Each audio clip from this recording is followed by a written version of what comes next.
Maintenant, on va présenter la correction de l'exercice 3, série 4.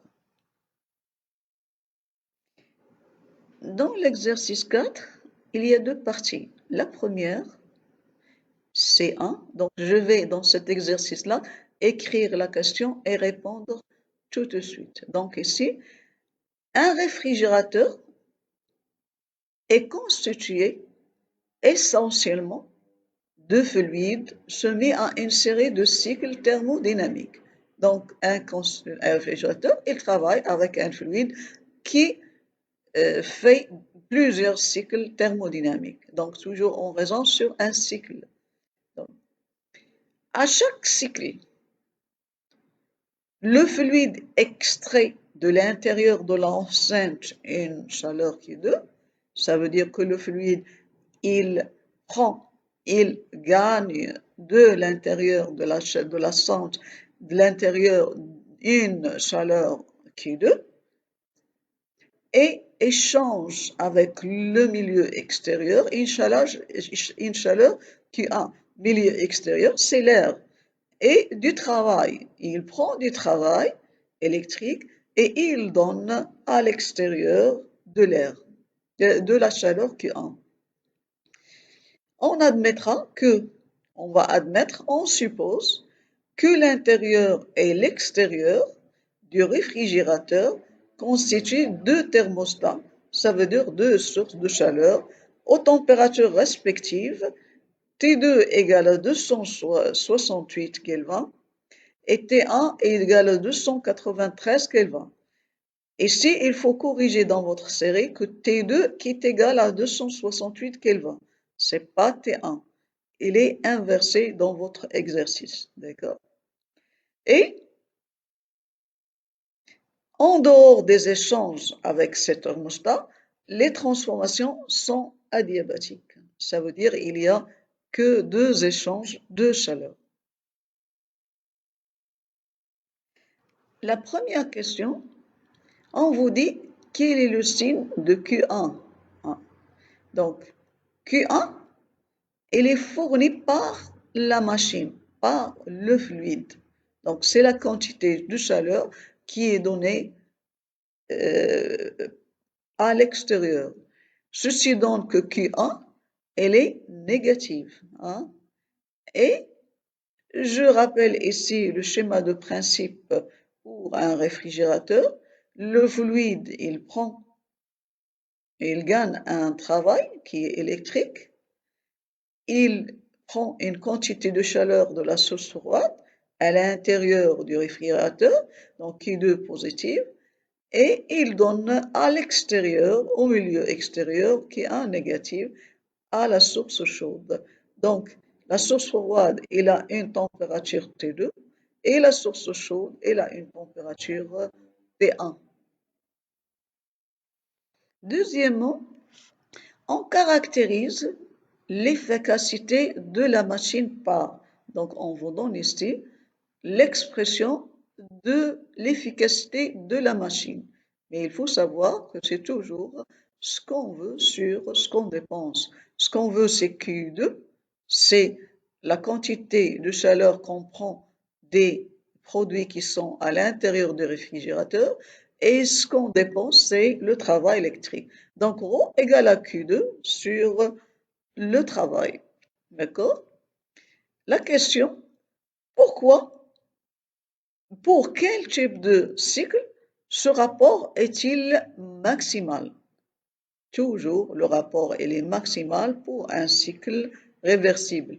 L'efficacité est maximale quand le cycle est réversible. Donc, la question, calculer cette valeur maximale. Pour calculer la valeur maximale, je commence par exprimer la quantité de chaleur en fonction le ρ en fonction des températures.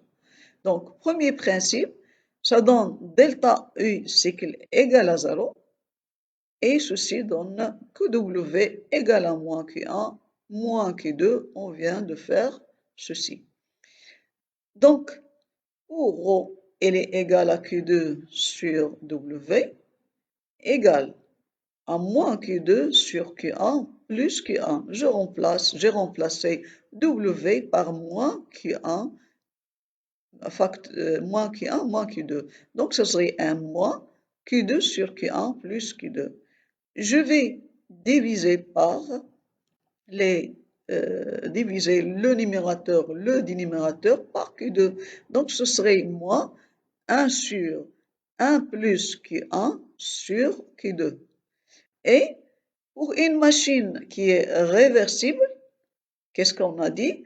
On a dit que Q1 sur T1 d'après Clausius plus Q2 sur T2 égale à 0.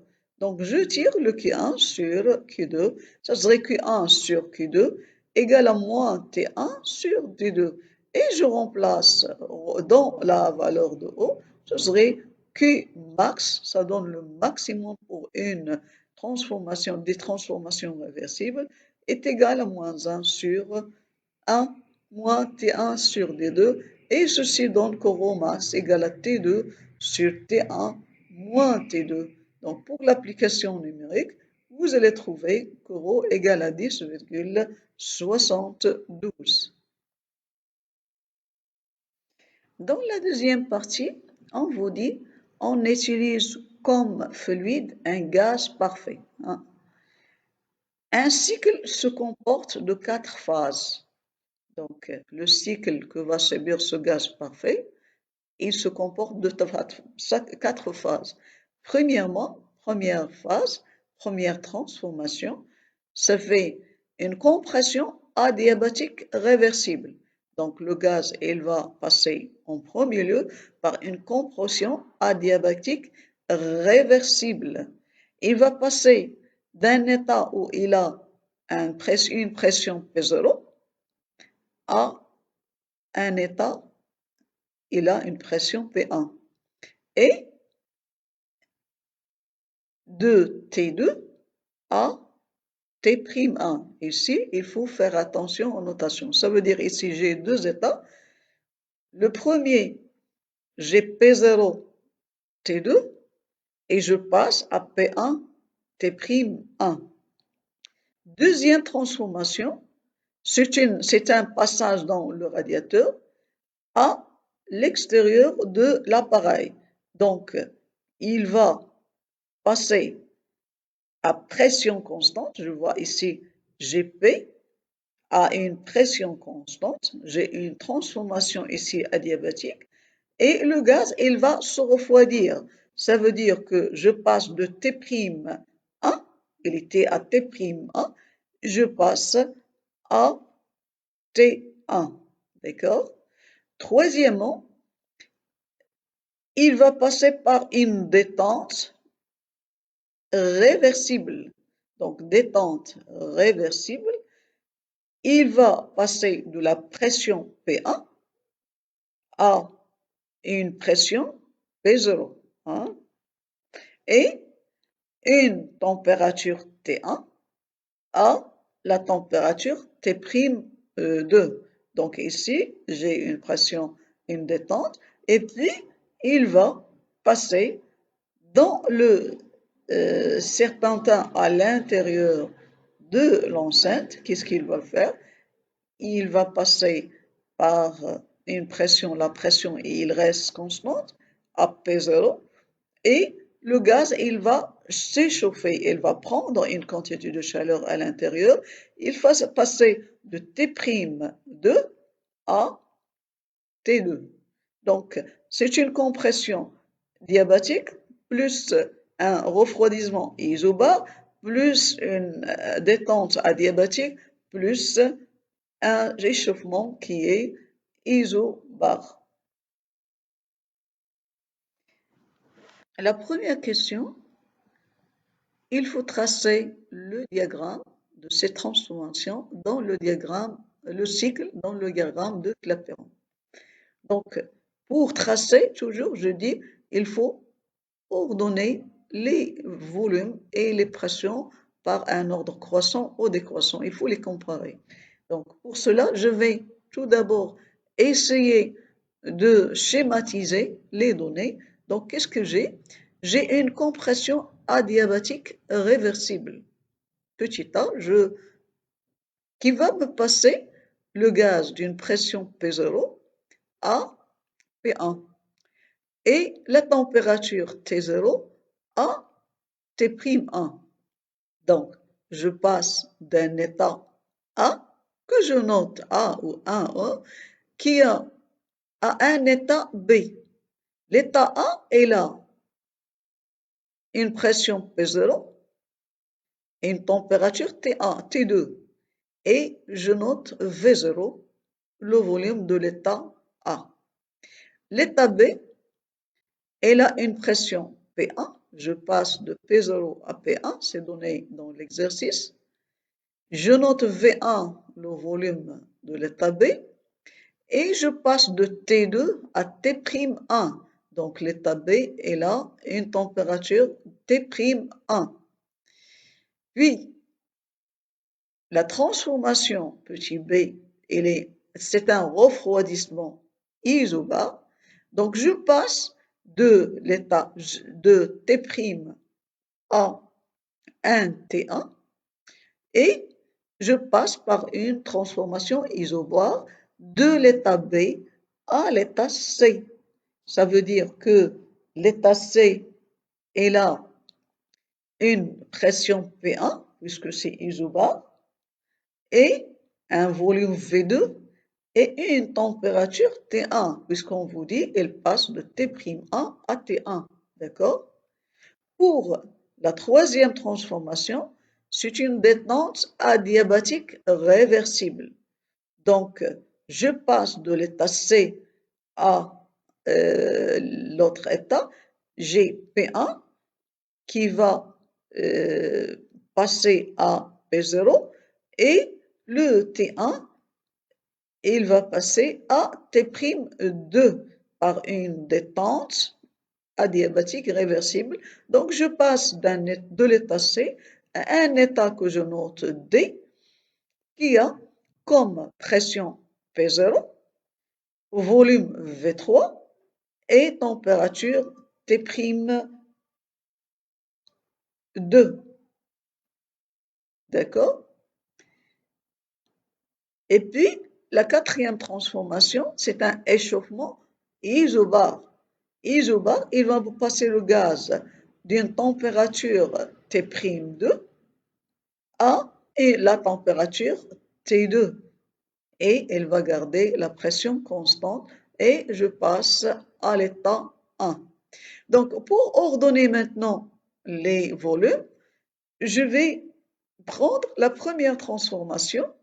J'ai une compression. Ça veut dire quoi? Ça veut dire que deux choses. J'ai V1 de l'état B, elle est inférieure à V0 et P0, elle est inférieure à P1. Parce que j'ai compression, le volume, il diminue, la pression, elle augmente. D'accord? Puis, pour le refroidissement isobar, j'ai refroidissement, ça veut dire que T1, il est inférieur à T'1. D'accord? Et isobar, lorsque j'ai une transformation isobar, j'ai le rapport de température avec le volume, il est constant. Donc T'1 de l'état B sur V1 égale à T1 de l'état C sur V2. D'accord? C'est ça ce que ça veut dire. Qu'est-ce que j'essaie? J'essaie de comparer V1 et V2. Donc ici, ça donne quoi? Ça donne que T1 sur T'1 est égal à V2 sur V1. Et puisque T1 est inférieur à T'1, V2 sur V1, elle est inférieure à 1. Ceci donne que V2, elle est inférieure à V1. D'accord? Et puis, je passe pour la détente. Détente, c'est l'inverse de la compression. J'ai V2, elle est inférieure à V3. Et puis, j'ai un échauffement isobar. Ça veut dire que T'2, elle est inférieure à T2. Ceci donne que et isobar, ça veut dire que T'2 sur V2, 3, égale à T2 sur V0. Et ceci, ça va donner quoi? Que V3, elle est inférieure à V0. Donc, si je vois bien, j'ai V1 inférieur à V0 et j'ai V2 inférieur à V1. Ça veut dire quoi? Ça veut dire que V2 inférieur à V1 inférieur à V0. D'autre part, j'ai V2 inférieur à V3 et V3 inférieur à V0. Ça veut dire quoi? Ça veut dire que V2 inférieur à V3 inférieur à V0. Et comme ça, on a comparé les volumes. Pour les pressions, c'est simple. J'ai P0, elle est inférieure à P1 et on n'a que de pression à représenter. Donc, pour tracer le diagramme, donc je résume. Pour l'état 1, A, j'ai P0, V0. Je veux tracer P en fonction de V, donc je vais me brancher sur P et V. Hein. Donc, j'ai l'état B et la P1, V1. J'ai l'état C et la P1, V2. L'état D et la P0, V3. Je passe de l'état A à l'état B par une adiabatique, de l'état B à l'état C par une isobare, de l'état C à l'état D par une adiabatique et de l'état D à l'état A par une isobare. Donc, pour tracer le cycle, on a montré que V2 inférieur à V1 inférieur à V0 et V2 inférieur à V3 inférieur à V0. Je vois ici que on a deux cas. Soit que on a V2 inférieur à V1 inférieur à V3 inférieur à V0, ça veut dire que V1 est inférieur à V3 ou bien V3 inférieur à V1. Donc, je vais l'allure, ça va pas changer. Donc, je vais représenter que pour V2 inférieur à V3, inférieur à V1, inférieur à V0. Donc, je commence par les V. J'ai V0, V1, V3 et V2. La pression P0, elle est inférieure à P1 et je trace, il faut noter les états. Ça, c'est l'état A. L'état B, c'est V1, P1. L'état C, c'est P1, V2. Et l'état D, c'est V3, P0. D'accord? Et maintenant, A à B, adiabatique. Donc, c'est une hyperbole. Je passe de A à B avec une adiabatique. B à C, c'est une isobare. C à D, c'est une adiabatique, hyperbole. Et D à A, c'est une isobare également. Et on a représenté le cycle dans le diagramme de Clapeyron. Deuxième question, il faut calculer premièrement T'1. Donc, je vois le schéma. J'ai ici T'1. Il est là, donc il est entre A et B et C. Soit que je calcule avec la diabatique ou bien avec la réversible. Donc ici, je vais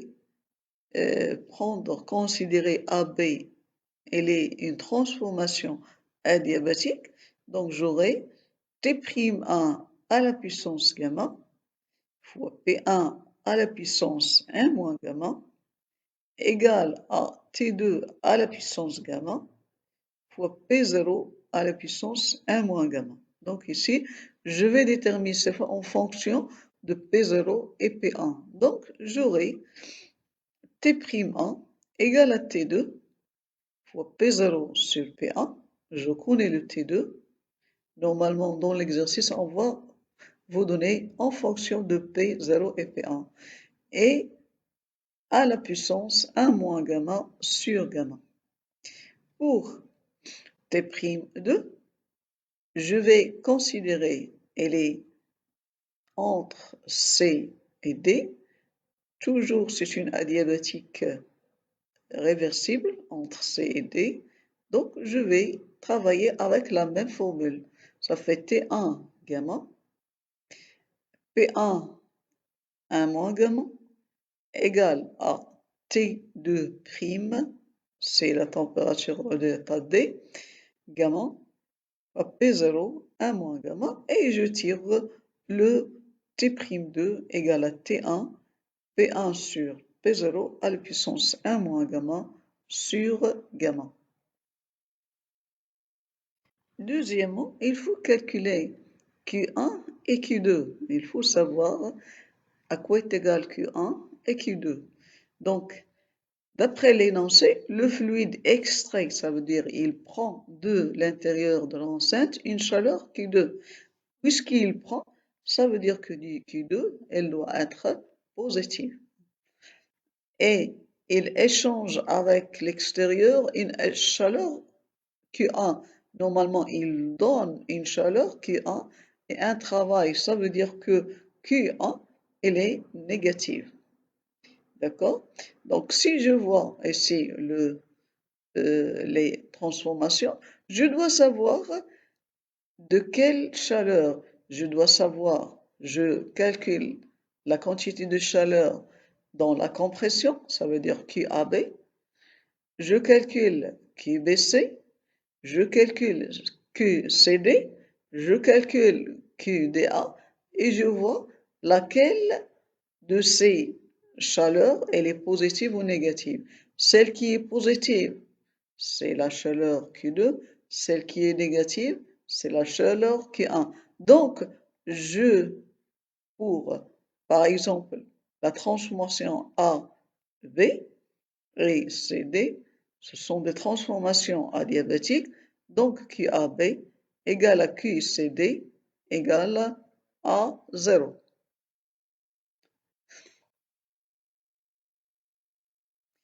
Pour la transformation QBC, je vois que QBC, la transformation BC, elle est isobare. Donc, le QBC égale à quoi? Égale à CP, T final moins T initial. Ça veut dire c'est Q T1 moins T'1. C'est la température de la tasse C qui est finale, moins la température de l'état P qui est initiale. Ceci, elle est inférieure à 0. Pourquoi? Parce qu'on a un refroidissement. Ça veut dire que T1, elle est inférieure à T'1. Donc, puisque QBC, il est inférieur à 0, ça veut dire que QBC, c'est la quantité de chaleur qu'on veut trouver. Puis, je vais calculer la quantité de chaleur QDA. QDA égale à quoi? C'est aussi isobare, c'est CP delta T, ça fait CP T final moins T initial, c'est T2 moins T'1. C'est positif parce que j'ai un échauffement, j'ai T2, elle est supérieure à T'1. Ceci donne que QDA, c'est Q2. Maintenant, il faut démontrer que Q1 sur Q2 égale à moins T1 sur T'2 égale à moins T'1 sur T2. Donc, qu'est-ce qu'on a trouvé? On a trouvé que T'2 égale à T1 fois P1 sur P0 à la puissance 1 moins gamma sur gamma. On a montré que T'1 égale à T2 P0 sur P1 à la puissance 1 moins gamma sur gamma. Q1, il est égal à Cp facteur de T1 moins T'1. Et Q2 égale à Cp facteur de T2 moins T'2. Il faut calculer le rapport T1 sur T2. Donc, je vais diviser T1, Q1 sur Q2. Q1 sur Q2 égale à Q2 égale à T1 moins T'1. sur T2 moins T'1. J'ai simplifié par les CP. D'accord? Donc, je prends T'1 et je tire le T2. T2 égale à T'1 et j'inverse P1 sur P0 à la puissance 1 moins gamma. D'accord? Et qu'est-ce que je vais faire? Je prends l'expression de Q1 sur Q2, je vais remplacer T'2 par T1 fois P1 sur P0 à la puissance 1 moins gamma. Et je remplace T2 par T'1 fois P1 sur P2 à la puissance 1 moins gamma sur gamma. Je vais trouver quoi? Je vais trouver que Q1 sur Q2, le numérateur je le garde, c'est T1 moins T'1 sur T'1 P1 sur P2 à la puissance 1 moins gamma sur gamma, c'est T2, moins T1 P1 sur P2 à la puissance 1 moins gamma sur gamma, c'est T'1, c'est T'2. Donc ceci, je vois que je vais faire sortir le P1 sur P0 à la puissance 1 moins gamma sur gamma, ça va rester T'1 moins T1. Je simplifie, ça va rester 1 sin moins, ça va donner moins P0 sur P1 au lieu de P1 parce que j'ai 1 sur P1 sur P0, ça fait P0 sur P1 à la puissance 1 moins gamma sur gamma. Donc, j'aurai Q1 sur Q2 égale à moins P0 sur P1 à la puissance 1 moins gamma sur gamma.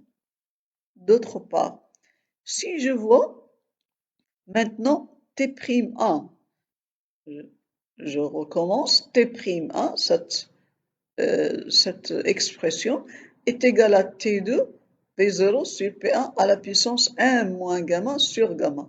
Ça veut dire quoi? Ça veut dire que T'1 sur T2 égale à P0 sur P1 à la puissance 1 moins gamma sur gamma.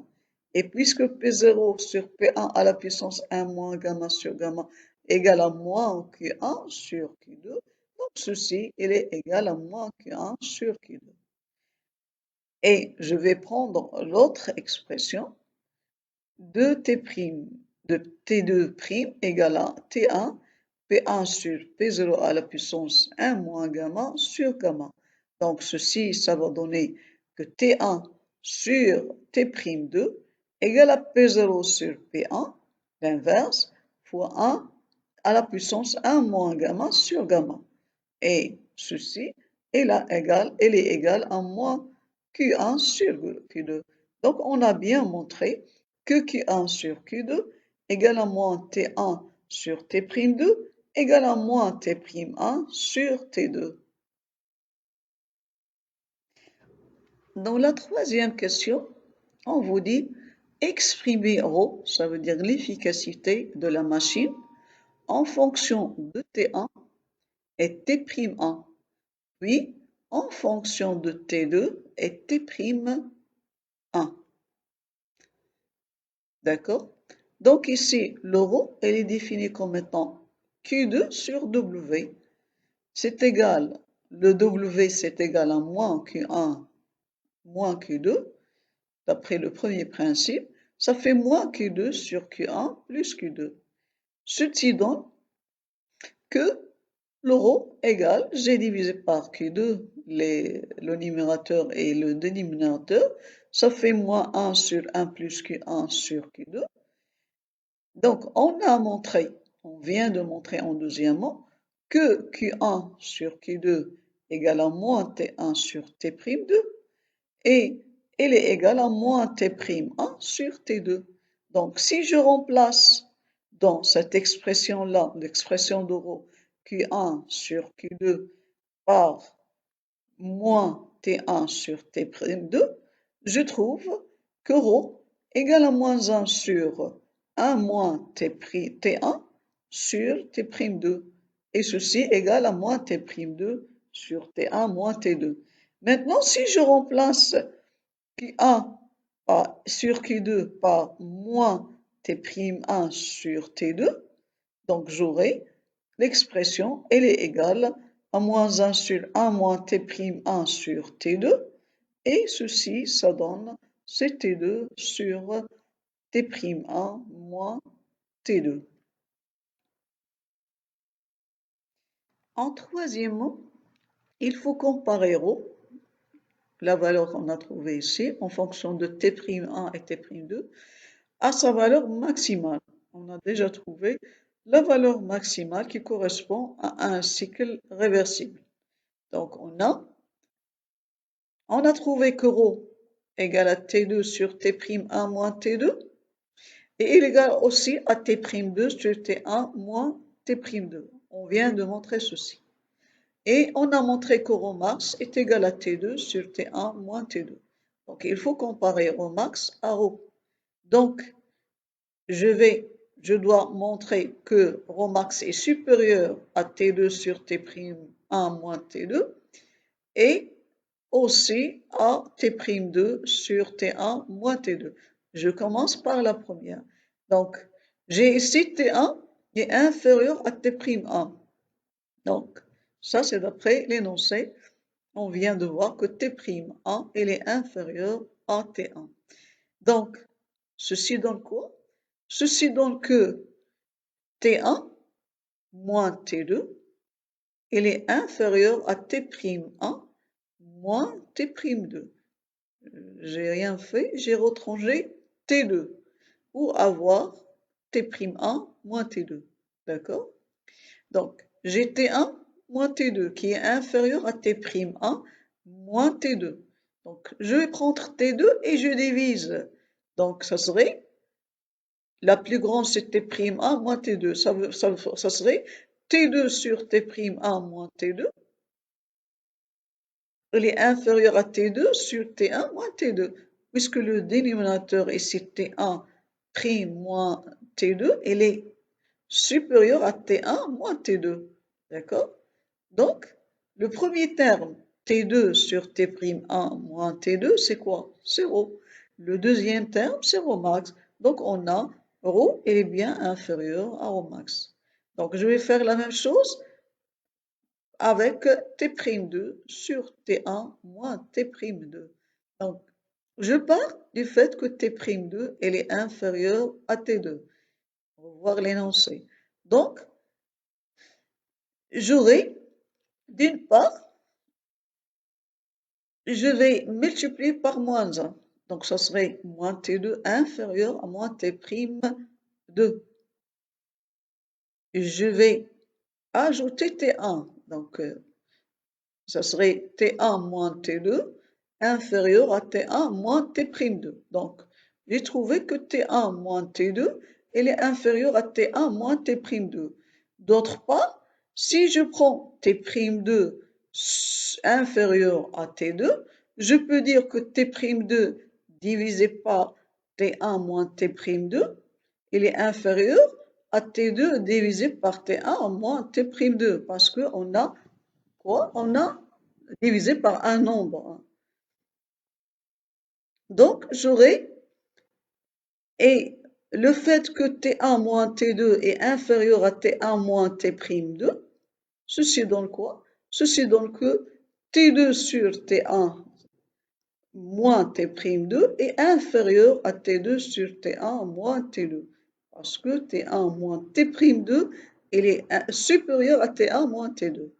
Donc, si je vois ici ces deux inégalités, j'ai T'2 sur T1 moins T'2 sur T1 moins T'2 inférieur à T2 sur T1 moins T'2 inférieur à T2 moins T1 sur T1 moins T2. Donc le premier terme qui est celui est inférieur au dernier terme qui est T2 sur T1 moins T2.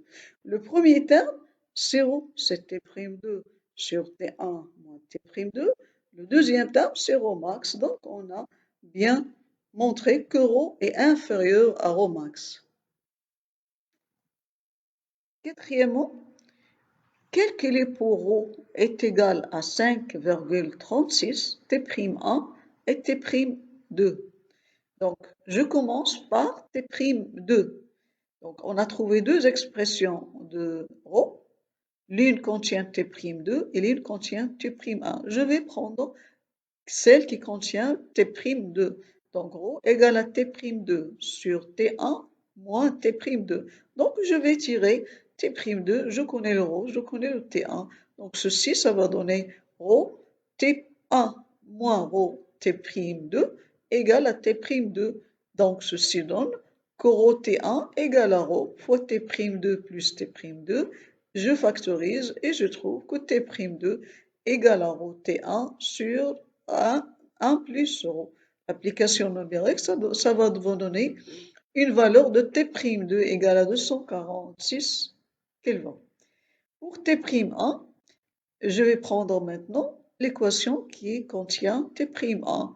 Donc, ceci donne que ρ T'1 moins ρ fois T2 égale à T2. Je regroupe les T2 et je tire T'1 égale à ρ plus 1 T2 sur ρ. Donc, ceci donne en application numérique T'1 égale à 318 Kelvin. En cinquièmement, il faut donner les expressions de la variation de l'entropie, donc exprimer la variation de l'entropie delta S du gaz au cours des phases isobares du cycle considéré. Donc, je dois trouver delta S pour les isobares. D'après l'équation fondamentale de la thermodynamique, nous avons ds égale à 1 sur T dH moins V sur T fois dP. D'accord? Pour un gaz parfait, nous avons dH est égal à Cp dt, deuxième loi de Joule, et le volume sur la température, c'est égal à Nr sur P. Donc, ceci donne quoi? Ceci donne que ds égale à Cp dt sur T moins Nr dP sur P. Mais aussi, ici, on a des isobars, ça fait dP égale à 0, ce qui reste ds égale à Cp dt sur T. Donc, pour une transformation isobar, delta S isobar, c'est l'intégrale, j'intègre Cp dt sur T de T initial à T final. Ceci donne quoi? C'est gamma Nr sur gamma moins 1 log de T final sur T initial. Donc, on a delta SBC, T égale à gamma Nr sur gamma moins 1. T final c'était 1, T initial c'était prime 1. Pour S, delta S, dA, NR gamma sur gamma moins 1 fois log de T2 sur T'2.